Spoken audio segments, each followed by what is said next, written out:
Can I hear a replay? Yeah.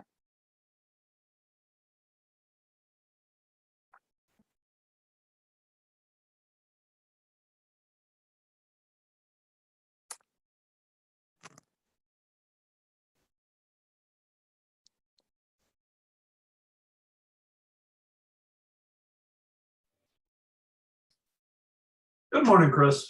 Good morning. How are you? Oh, surviving.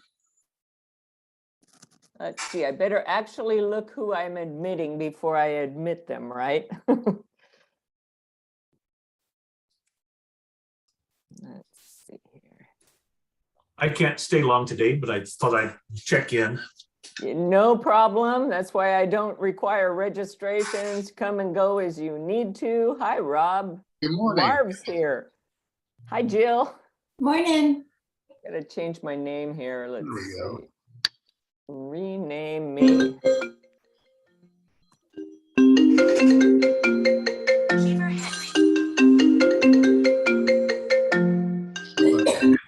Keeper, I'm on a Zoom meeting.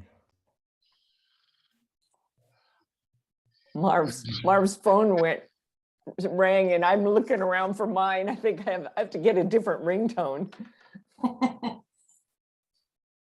was on Most a are- Zoom meeting last night with a university in Thailand. Oh, Yeah, things just happen on Zoom. I And this know. happened to be a presentation on the eating in Chiang Mai. I don't know if you've been to Thailand, but Chiang Mai is up north. And it's a provincial city and known for its food. And I got really, it was very academic, but I got really hungry just watching. It's amazing what you can do. I know it. I've been attending not frequently, but infrequently. I've been attending the Chicago Downtown Club Rotary meeting, and it's they call themselves Rotary One because that's Paul Harris's club, and they're about 165 or 70 people, but they get some major speakers, and all you have to do is go to their website and log on or go to their website and ask to register to their meetings, and anybody can go. I think they're at noon on Tuesdays, which is like 10 o'clock our time, which is, you know, kind of an easy time for me anyway to Well, I think connect. programs are becoming, as we've sort of moved from just working on engagement during COVID to realizing COVID's still here. We realize our programs are increasingly important piece of what we do because while we meet on Zoom, it's not the same as in person. We don't have quite the same fellowship, but I think people are looking to the programs. So you're right, reaching out. We've had speakers from Panama and from around the district and whatnot. And I think it's really great. It's helping us with the engagement piece. Well, yeah, because if you have a world-class speaker or, a regional class speaker, then you can market that and attract non-Rotarians to come and hear the program and then possibly get interested in Rotary, which is a win for us. And it's a win for them too, because they need to know about Rotary. Good morning, Nancy and Lee and Stephen and Patty. Let's see, I think I got the rest of you. Oops, here comes Kim Myers. I have to pay attention to the waiting room. I'm finally getting used to doing that instead of leaving people sitting there for hours. I'll give it another minute or two so that we can get most of the stragglers coming in. Got a good topic for our program today, always one that, in fact, we started talking about it already. By good programs, that's a way to attract members.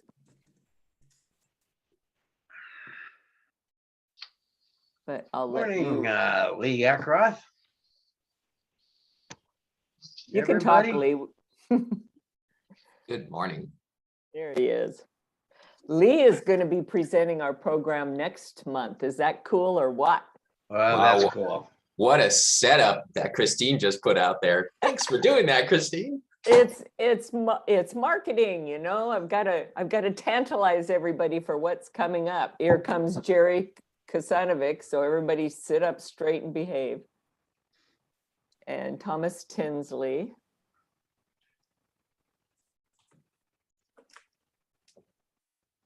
Okay.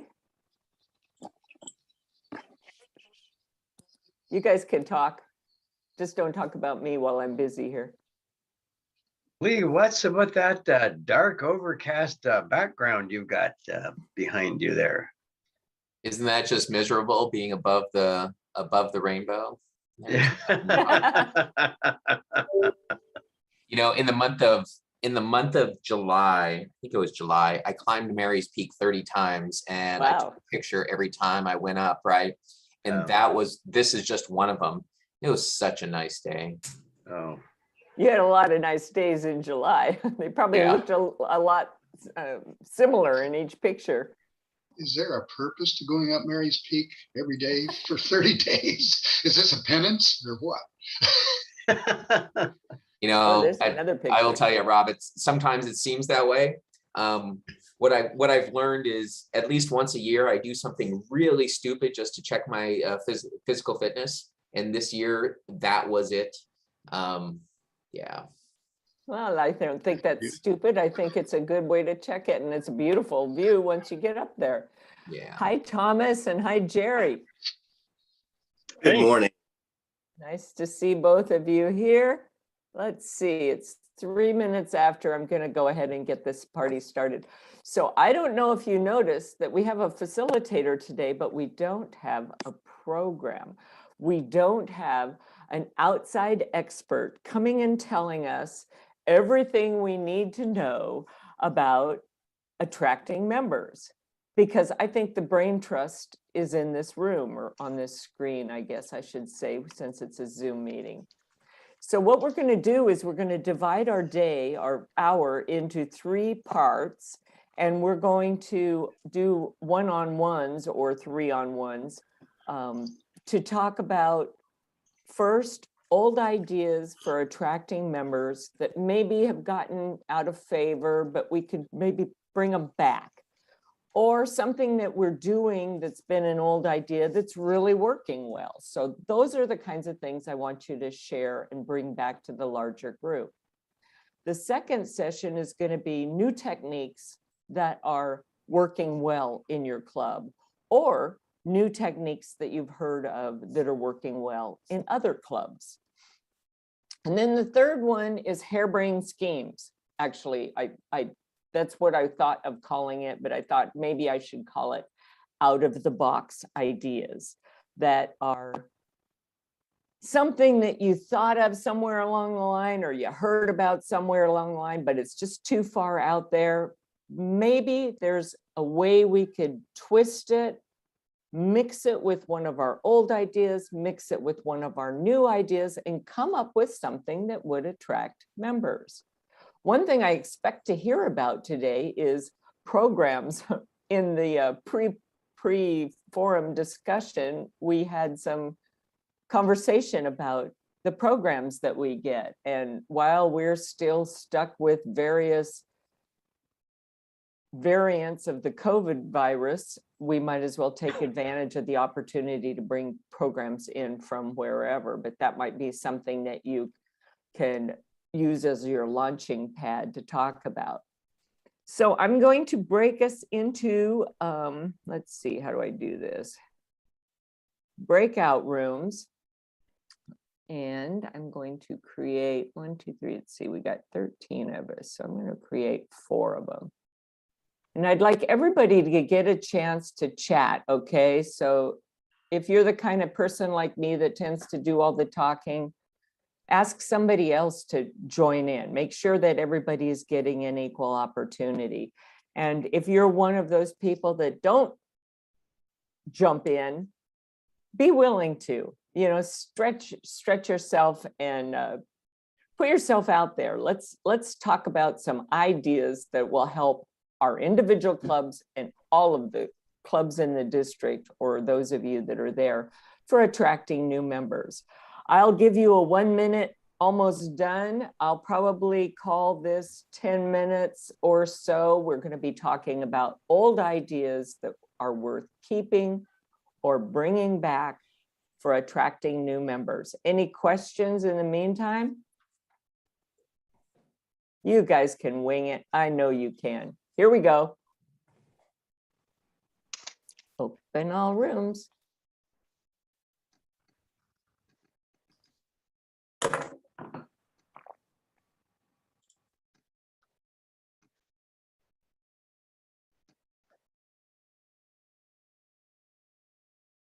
Still here, Jerry? Yeah. Okay.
Vinny, are you there?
Hi, Kim.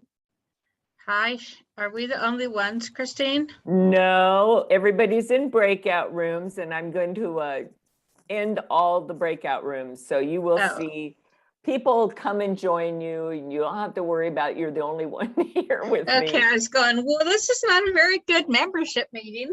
Yeah, I know it.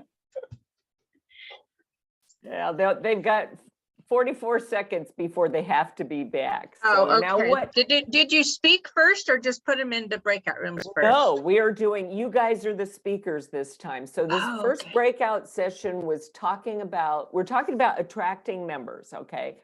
That's Yeah. just a real general thing. So the first group, the first breakout session topic was old ideas that might be worth resurrecting or bringing back or still work really well. So that's what they were talking about. The second one will be new techniques that are working for your club or other clubs that you've heard about. And the third thing is out of the box harebrained schemes that, might be able to be workable if we twist them with some of the other ideas that we heard. Well, it looks like everybody's back.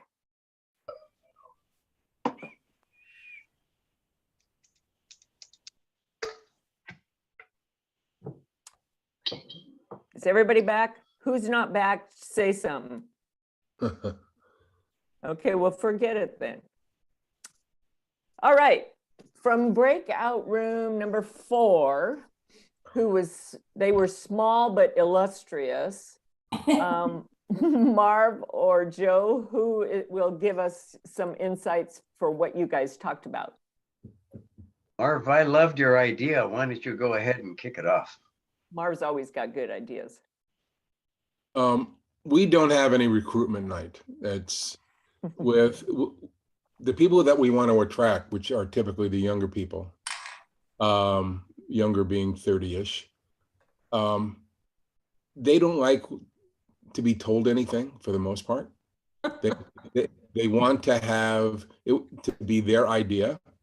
So we open up all of our meetings to anybody that wants to come. And when we have the members say they're bringing a guest, then we go through a process with that. But I think what Joe and I were talking about was we also do happy hours. Our happy hours are set. Whenever there's a 5th Thursday of the month, and we started this when I was president a couple of years ago, we cancel our meeting on that Thursday night. The next day following, we have a happy hour at a local brewery, and they have a private room back there. What we do is we give anybody that brings anybody that comes, their kids, it's open to the family, anybody. The first time we had it, we had more kids there under 3 than we had members over 60. So it was a good time. So each person, adult that's there, gets 2 drink tickets. They don't pay for anything. And they can get beer, wine, soda pop, seltzer water, whatever their drink of choice is. And then we basically contract with one of the pizza trucks that are on premises to start bringing out pizzas at 4:45, and every 15 minutes they bring out another 3 pizzas of different kinds. And that's our happy hour. And then I make sure that everyone is talking to everybody new and stuff like that, and you introduce, and it's a great time. The other So thing, you pay for the pizzas and the drink Every- tickets? the club, the membership doesn't pay for anything. Okay, and if the reason we do that is how our due structure is set up. Okay, Gotcha. and so any event that we have that involves catering, like we're planning our Christmas party right now Mm-hmm. at $26 a person, no one pays for anything.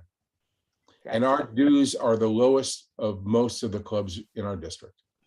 Well, Marv Kaplan might be somebody that you want to check in with. And you know, one thing that I joined a greeters organization in our local chamber, and they do a lot of what they call one-on-ones. So if you're at an event like this, a Zoom meeting, you can put a private chat into Marv and say, hey, could you and I schedule a Zoom one-on-one sometime, you know, in the near future?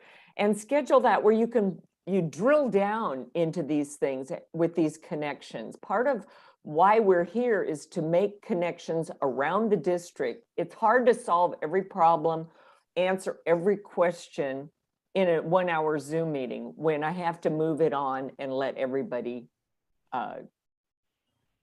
talk. So I'm going to do that. Patty, can I ask you to debrief us on what your group talked about? Because I was giving you a bad time about, you said you talked, but when I was in your group, I didn't get to hear you. I just heard Lee and Stephen.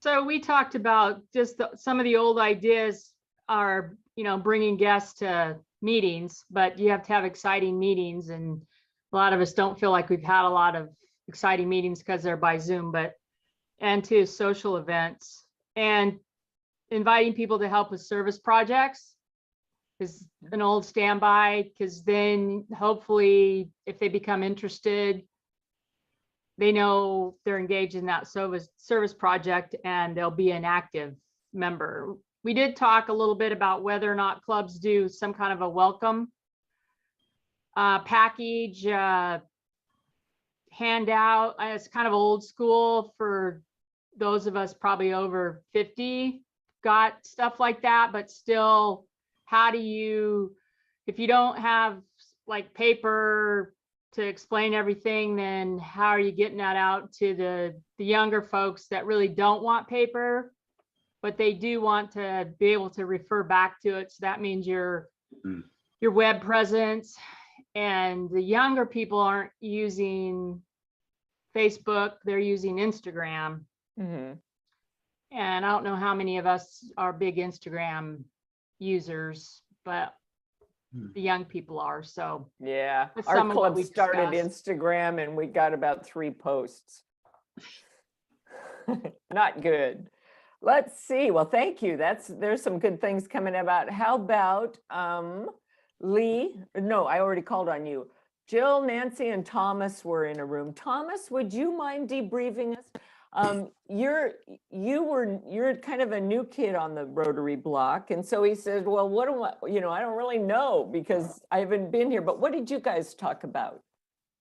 Well, one thing that we did talk about that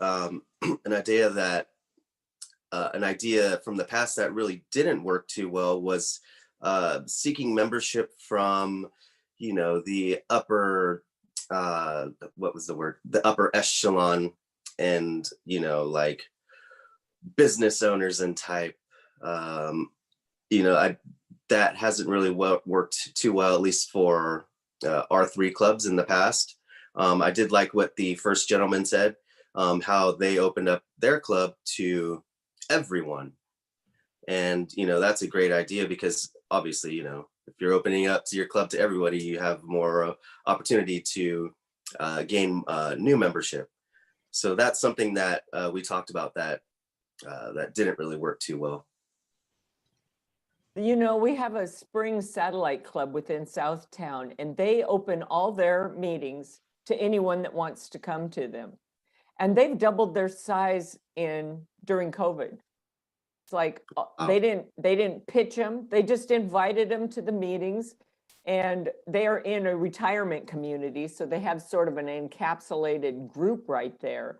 But it's kind of gets away from what Thomas just said, that upper echelon feeling that, you know, you have to be somebody important before you. I know when I joined Rotary, I thought you had to be a CEO or a general manager, somebody important with a budget, you know, that you could spend on Rotary, and that was a qualification. And then you had to be invited, so, or sponsored. And so, you know, we might want to look at that. Let's see, what group did I not call on? Rob, Jerry's. were you, huh?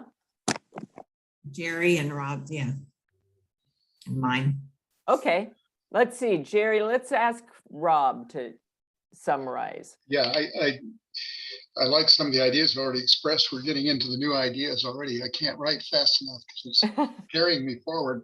But I think the key, and I think everybody agrees, it's a personal invite. That seems to be the old thing that works the best, and that people are joining because somebody's asking to join, especially during COVID. And the idea of using your programs as a lever to interest, to send announcements out to people that might be interested in that topic, whether they're Rotarians or not, is a good way to do that. Let me see. So the whole idea of using your younger professionals to reach out to younger professionals. I think we've all done that to some degree, but I look at our club and there's probably 6 of us, and we're all old dogs, that have invited 90% of the new members, and we're inviting people we know, but that doesn't bring us forward and build the club No, that's for the next 10 years. Kim, did you remember anything from the meeting? No, I mean, that's mostly we talked about. I mean, I know we kind of side vented into programs and into projects only because we feel like that's one thing that Draws people together. Brings people together and easy to invite others to join you, right? So that's, yeah. We're doing a visioning process right now in our club, and we're looking for focus groups. And so I invited some people to a focus group, and one of them that I invited to has not been to any meetings or projects or anything. And she says, well, yes, I'm willing to be in a focus group, but I'm kind of been out of the loop. And I said, that's exactly why we want you there. You know, we want to know what people that are, you know, they're not inviting people because obviously they're not engaged, they're not excited. Because when we're excited about our club, yeah, it's easy to invite people. But when you're just telling people, okay, here's an assignment, invite somebody, that doesn't really fly. So let's jump into the next. I'm going to merge the 2 sessions because we're all too chatty, and myself included. I take on responsibility of new techniques that are working well for you or other clubs, and out of the box ideas that you can combine some of the old ideas and combine some of the new ideas and throw some harebrained idea spin on it and see what we can come up with that might just be really fun to try in our Rotary clubs. So I'm going to put you in different groups. I'm going to pull us back together at probably 10 till, I better give you longer than that. I'll pull us back together at 15 till or 12 till or something like that. So you can kind of keep an eye on the clock, and I will stop in and see how you're all doing, okay?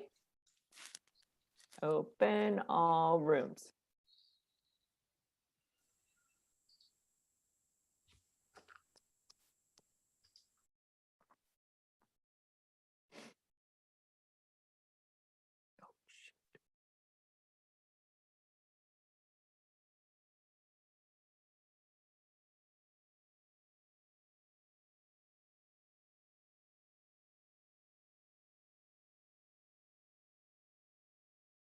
Okay, how long have you been waiting, Mike? I have to apologize. I was in the middle of something else and I didn't check the waiting room.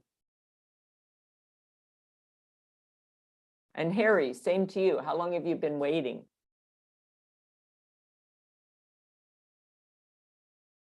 Did you give up on me?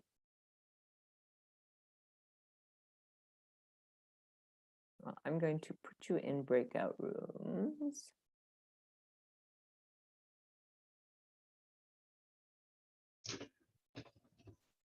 There's Harry. All right, yay. Sorry, I don't know how long you were waiting in that breakout room, but I just got the notice that you were there. Okay, well, I was late, so Well, that's what you get, I tell you. that's what I get. I'm gonna put typically you in a breakout room as soon as I can remember how to do it. Okay, Okay, breakout rooms, here we go. You're going to be assigned to room 3, maybe. And Mike will be assigned to room 2. There you go.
Oh, I don't know.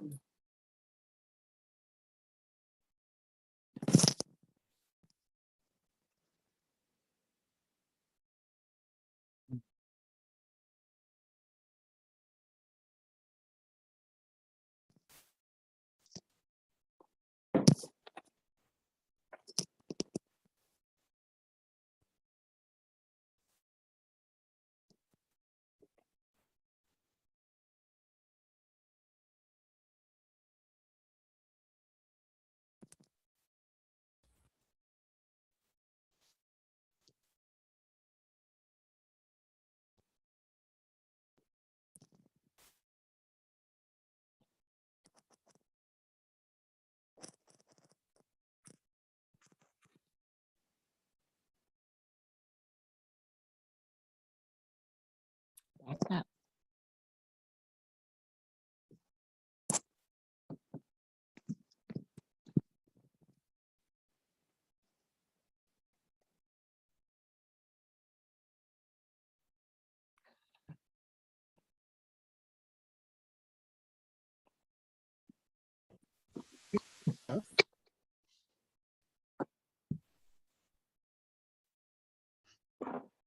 Well, that cracked me up. Nobody came back early.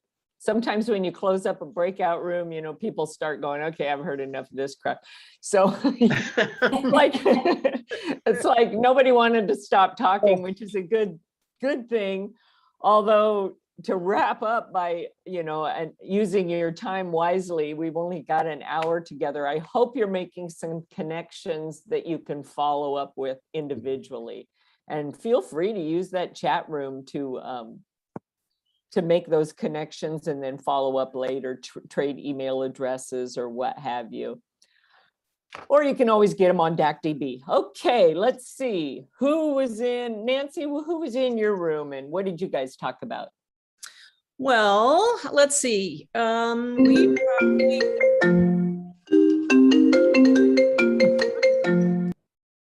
that? That's never know Marv's who's- phone. I never know whose phone it is, you know. Is I that know my it. phone? Everybody's reaching for their phones. Okay, Nancy, where were we? Well, I had Stephen and Rob, and who else did we have? We had, I just saw her picture, Kim. No, not Kim. Oh, yeah, who, me? Kim. Oh, no, it was, yes, that's the other Kim. Sorry. Yeah, there's Kim. Yeah, Two right, Kims, yeah, okay. there's two Kims. One of the things that we were talking about, everybody came up with great ideas, talked a lot about fundraising and how to do that in terms of opening it up to the community and inviting people for fundraising events. And one of the other things that we had talked about was I had done a focus group for younger members last week to just find out from them what was attractive to them about the club, what would they want to continue to do, and would make them want to bring some of their friends to the club. And one of the things that's really helped us is over the summer, we were doing hybrid meetings. So we would have face-to-face meetings, but we would also have a big screen with folks dialing in on Zoom. So the younger members really like that, and they really want to continue that. Now we have a lot of older members who haven't been calling into the Zoom calls because they don't want to do Zoom. But I think going forward, it's something that we are going to consider doing, even when we can all be in the same room together, to continue to have the Zoom option, because the younger members like to call in from their desk at work, or they got younger kids and they can't get in the car and drive to the church or wherever we're meeting. So that's one of the options that we talked about in terms of attracting and keeping younger members going forward. Yeah, I think we have to meet everybody where they are. Let's see, Mike Hewitt's got his hand up. You got to unmute yourself.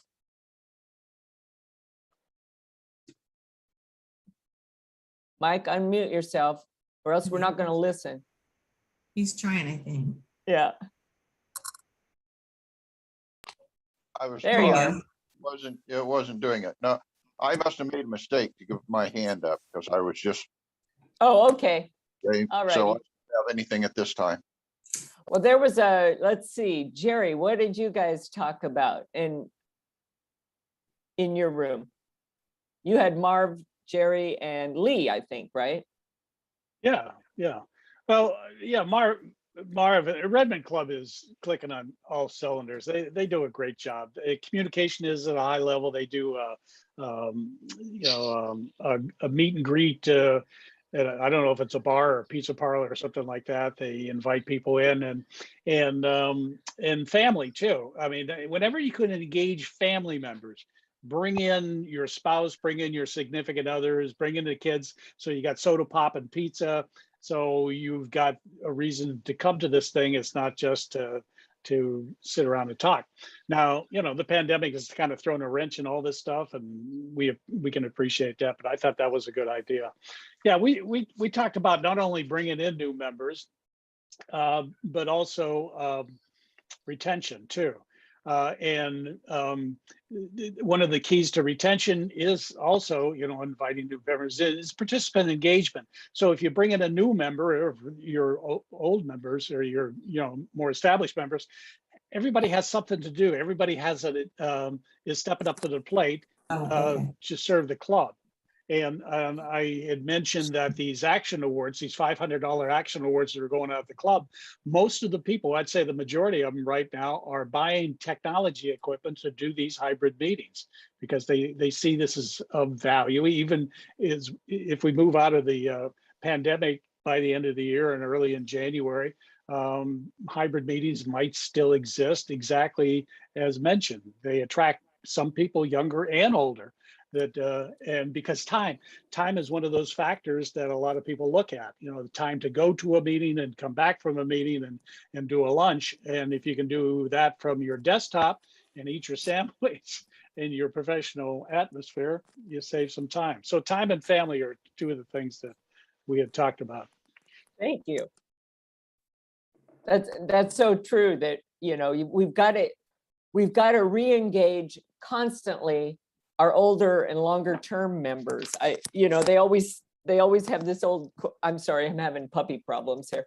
We have this old quote that you never get a second chance to make a good first impression. We are always making good first impressions, new first impressions with our members. I mean, if that old saying was true, then why would anybody ever get divorced? Wouldn't you make a good first impression in the first place and then you could skate the rest of the time? No, we have to keep working on those relationships forever and keep validating and reinforcing why people joined in the first place. And that's easy to forget when they're the ones that are engaged. So you know, you have to keep that up. Let's see, who else haven't I called on? Jill, what group were you with? So I was in group number 3. We had Joe and Harry and Vinny, President-elect Vinny McNeil. We actually talked about the international president's, one of his mandates, if you would, everyone bring one. And as old as this sounds, I mean, I remember this back in my college days when I was in a sorority, it was everyone bring one, you know, but it truly works. And we talked about building some kind of incentive around this. Oh, right. So if you bring someone to your 5th Thursday meeting or to a hangout social, you get mentioned at the next meeting, and you also had some sort of reward, like everybody that brought somebody gets their name put in a pile, and at the end of the year, you pull for some sort of prize. And we thought that would really incentivize people to bring somebody. And then the other thing we talked about, which I know we've talked about before, is the speakers. It's worth reaching out to them and seeing if they might want to become a member. But Joe brought up the idea that it's really important to have somebody assigned to follow up with that speaker, because it's one thing to ask, but you have to follow up to see if yay or nay. Joe, Harry, am I forgetting anything? Good job, Jill. Good ideas, you guys. I mean, these, you know, we're riffing on the basics. I'm using my old jazz background to say riffing, but you know what I mean. You just take it and you run with it and moderate it or change it and make it your own. What group did I not call on? I've lost track. Mike, do you have your hand up by mistake or? I don't have my hand up, and I don't know, but I was in the group that you assigned me that hasn't talked yet. Okay, well, why don't you tell us what you talked about? Well, the first thing we have, he says relatively new. 4 years isn't relatively new. You're entrenched now, but he was talking about the ability to use social media to reach out to people who, you know, are newer, younger people are of course highly associated with social media and what it does. And so they were trying to establish a way to reach more people in social media to encourage them to become associated with Rotary. I got my nose into it. I'm old school, and part of what I spoke about was the fact that, you know, one-on-one relationships, just like our current Rotary president is saying, bring one, everybody. Well, mine goes back to inviting people to come to your work parties, inviting them to come to your social events, inviting them, but then following up with that. An example I showed was last night. We had a estate sale that was donated to us. So we went in, cleaned it up, and all the money from the estate sales coming as a fundraiser for Rotary, for community service. And last night I had a lady text me that she was interested in an item for the estate sale. The conversation then ended up being through text, this social media, about her desire to learn more about Rotary and potentially become a Rotarian. And of course, I, as president, invited her to come to our meeting. But those associations where you come through this, we probably explained more and taught more people about Rotary at this event, that they'd show up and ask, what is Rotary? And all of our people that were there were explaining that. And so we got more word out just by this socialization that was there. Good deal. I'm going to have to cut you off because I'm going to have to cut us all off. My email address is Christine@Leader Support Service. If you want to have a one-on-one, contact me. We'll set up a time. We can just Zoom wherever we are together. Do it over lunch. Do it at a coffee break. Bring your own coffee. Next month again, we're going to have Lee Eckroth. He's the district sub-chair of membership that focuses on new clubs. And he doesn't want to talk about, oh, let's all start new clubs. He wants to talk about, why should we consider new clubs? What's in it for me? What's in it for you? What's in it for your club to sponsor a new club? With that, I got to run. You got to run. We got to work to do to continue our Rotary commitments. So thank you guys, and I hope to see you next month. Bye. Thanks, Thank you, everyone. Christine. Bye. Hi, guys. Okay.